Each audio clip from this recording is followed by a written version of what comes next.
Hey guys, first an apology for not having lectures out to you last week, aside from the first one. I had so many problems with Zoom, so many problems. Everything from I couldn't let people into live classes, I couldn't let people into conferences. The video wasn't working, I couldn't get the audio to work. I recorded an entire an entire lecture and then had Zoom crash and I lost the lecture. So it was a week, and on Friday I finally kind of gave up for the weekend, and so I apologize for that. Fingers crossed that I can get everything out I need to this week. So I'm going to finish off cellular respiration, and then I'm going to give you photosynthesis this week, and there will be quizzes, but I'll just kind of extend the deadlines for those quizzes. Okay? All right, so let's go ahead and start with, let's resume actually, our PowerPoint. When we left off, I'd gone through kind of the basics of cellular respiration, and I gave you the 4 steps: glycolysis, pyruvic acid grooming, citric acid cycle, and the electron transport chain. And I gave you kind of an overview of all of those and where they take place. And so I'm going to go into the first step now, and probably the second step. Yeah, and then I might pause the video there, but we'll see. So get this ready to go, more or less. All right. All right, so I told you last week, not to freak out about the videos, or I'm sorry, the slides, because I know that they're kind of intense and it looks like there's a lot of stuff on them, but we're just gonna work through this and I'll kind of tell you how to read them. So it'll be just one step at a time, don't worry. We're gonna start here with glucose, because if you remember our equation for cellular respiration, I'll write it again.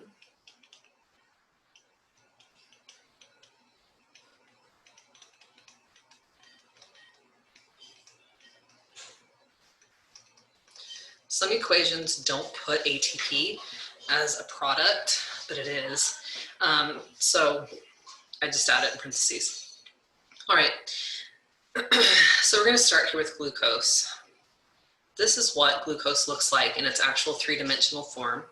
Again, this is our C6H12O6, okay? So you can count them, carbons, and then the oxygens and hydrogens, okay? This process of cellular respiration is going to give us energy, and it's going to give us our waste products of water and carbon dioxide. But what happens is we have to start by taking this glucose molecule, which is big. It's a big molecule, right? And we've got to break it down into smaller pieces. So the way I always think about this is, let's say that you had your favorite meal in front of you right now, whatever that happens to be. It's your absolute favorite. And it's like the best prepared in the entire world, and it's free, and you could have as much of it as you want. But the problem is, or the caveat, is that you have to eat it all at once. You can't take bites, you just have to swallow it whole, whatever it is, all of it. Probably not super realistic, right? For you to be able to swallow an entire meal without cutting it, if it was like a steak or something, or taking bites. That's how our body feels with glucose. Glucose is kind of like a great big steak, except it's not protein, it's sugar. Anyway, a great big, I don't know, muffin or whatever. And just like we can't swallow an entire muffin whole, our body can't process glucose in this big molecule. So for us, we take bites of something, we cut it, we chew it, we swallow it, right? Bits at a time. That's what cellular respiration is going to do with glucose. It's going to be bits at a time that it's going to take apart and kind of digest, okay? So this first step, called glycolysis, literally means breaking sugar,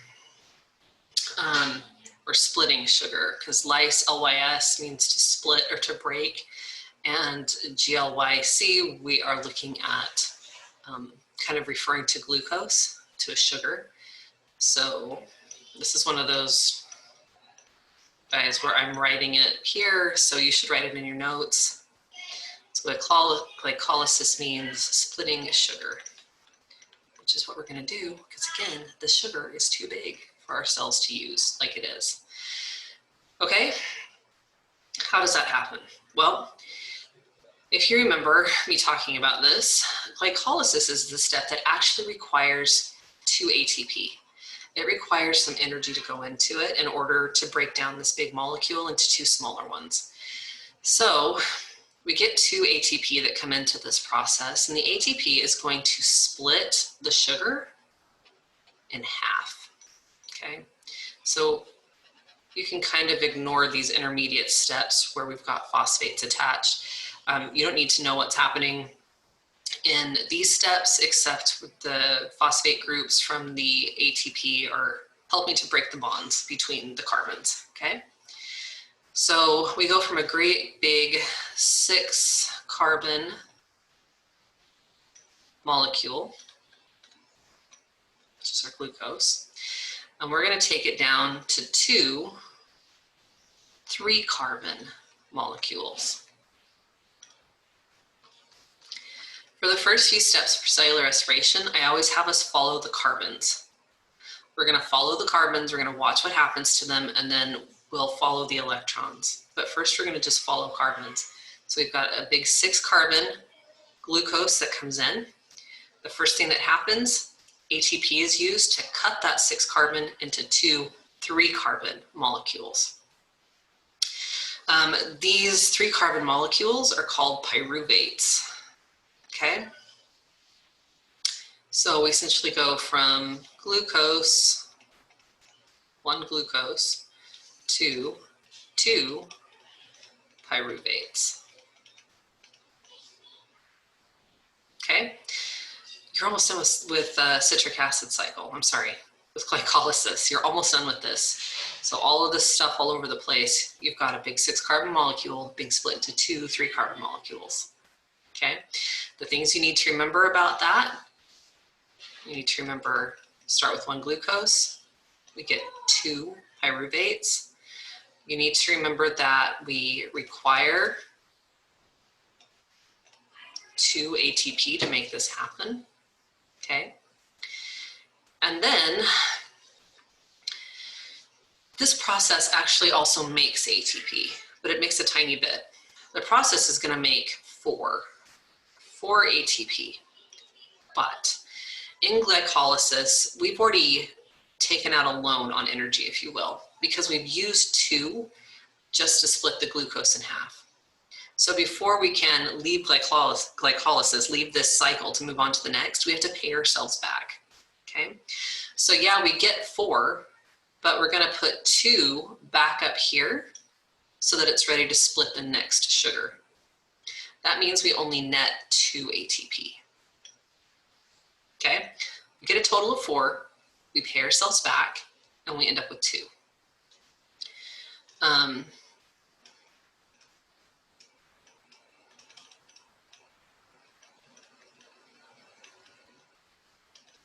So these things with the stars, what you need to know for the steps. If you're having a hard time thinking about the ATP as far as, well, ATP, think about it like money. So pretend like, I don't know, let's do something with dollars.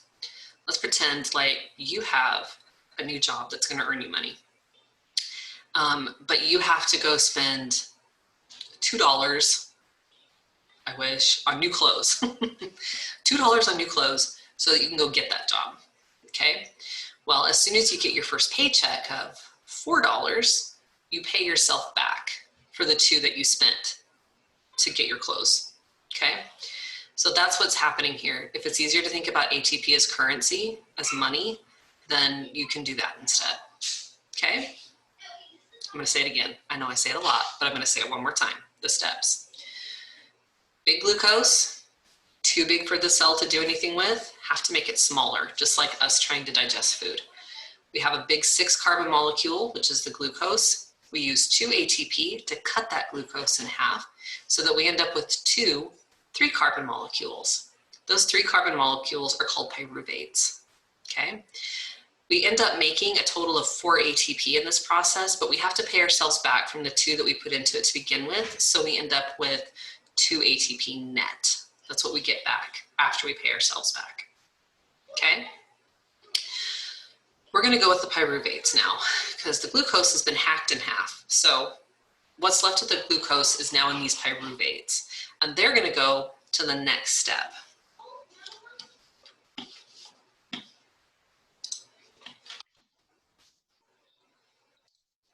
So the next step here is called pyruvic acid grooming. Well, pyruvic acid is referring to one of the forms of pyruvate, okay? So remember that we have our pyruvate, which is what this is. Remember, it's a 3-carbon molecule. When you see these circles on slides or in biology text, they tend to refer to carbon, since carbon's the background that everything else is built on. So pyruvate does have other things like hydrogens hanging off of it, but we don't usually draw those. We're just gonna watch the carbons. Sorry. So this is our pyruvate, and it came from glycolysis. Okay? There's 2 of these. We're only watching 1 go through the process, but remember that when we split glucose, we get 2 pyruvates. So we're gonna watch 1. Here's my 3-carbon pyruvate. We're gonna have a bunch of little modifications happen to this to break it down even smaller, okay? Because even though we're down to like 3 carbons, it's still too big. The cell still needs to do more modifications to be able to use it to make energy. So let me introduce you to the Uber of electrons, and that's called NAD, okay? NAD plus, NAD plus. This is an electron carrier, or again, as I like to think about it, Uber for electrons. What do Uber drivers do? They pick people up in one spot, they drop them off in another. Well, that's what our electron carrier is going to do throughout this entire process. It picks the electrons up in one spot and it drops them off at another. And then it goes back and picks up more electrons, and then they're going to drop them off again. Just like an Uber driver, okay? Over and over. Remember the redox reaction stuff we talked about something being oxidized and something being reduced? Well, that's what happens to our electron carrier, okay? NAD plus, this is the oxidized form.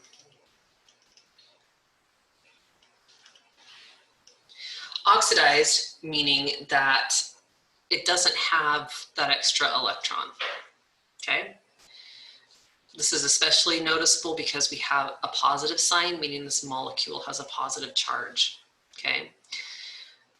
When our NAD plus Uber picks up its passengers, the electrons, it turns into something called NADH. It's the same molecule, but it's picked up electrons and a hydrogen, or 2 hydrogens, but NADH is the reduced version. Notice that there's no plus here anymore. We reduced the positive charge of NAD plus by picking up electrons, okay?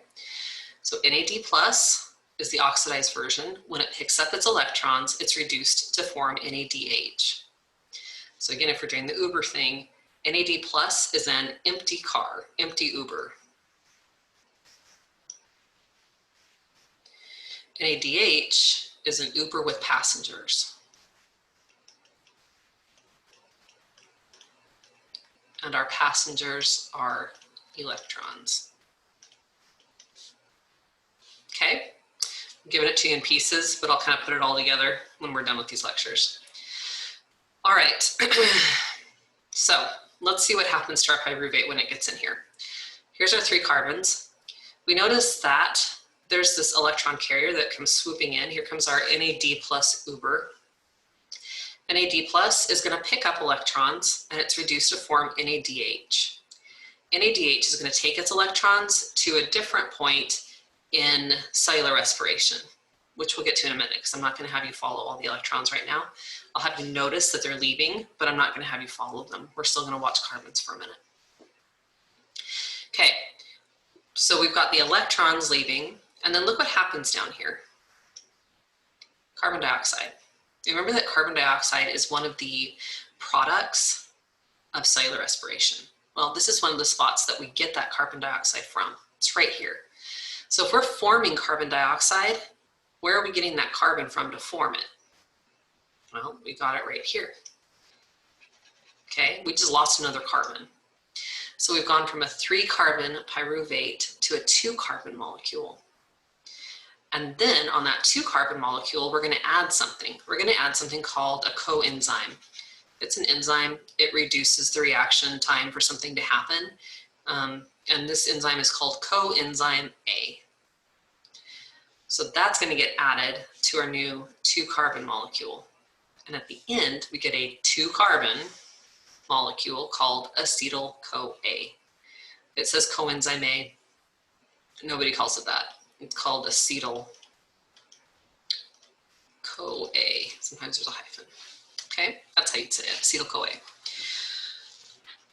That was a lot of stuff. Okay. So what happened? Go over it with me. 3-carbon pyruvate, which came from glycolysis. Okay, after we split glucose. Here comes the pyruvate into the next step. The pyruvate has electrons taken off. When that happens, NAD plus Uber is reduced to form NADH because now it has electron passengers. Those electrons are taken to another spot in cellular respiration that we'll talk about later. Then we lose a carbon. We lose a carbon to form carbon dioxide, one of the byproducts or one of the products of cellular respiration. We've lost electrons, we've lost a carbon, and we're going to add a coenzyme, okay? So when we add that coenzyme, the end product from pyruvic acid grooming is acetyl-CoA, okay? So I'm gonna put, we get out of pyruvic acid grooming, we get acetyl-CoA, and we're gonna get 2 of these because we had 2 pyruvates that we got out of glycolysis. So now we're gonna have 2 acetyl-CoA, and then we're going to have 2 NADH, a reduced version, okay? Having fun? I know you are. All right, I'm gonna pause this. Actually, I'm not gonna pause this. Do I wanna? Yep, I'm gonna stop this. I'm gonna stop, and then I will finish the last 2 steps in a separate video. Watch this again if you need to, and then if it's not making sense, watch the rest of the steps that come out, and I'll put all of it together, and if it's still not making sense, then obviously reach out to me, okay? In the meantime, I'm gonna pause this here before I start the other one. See you soon.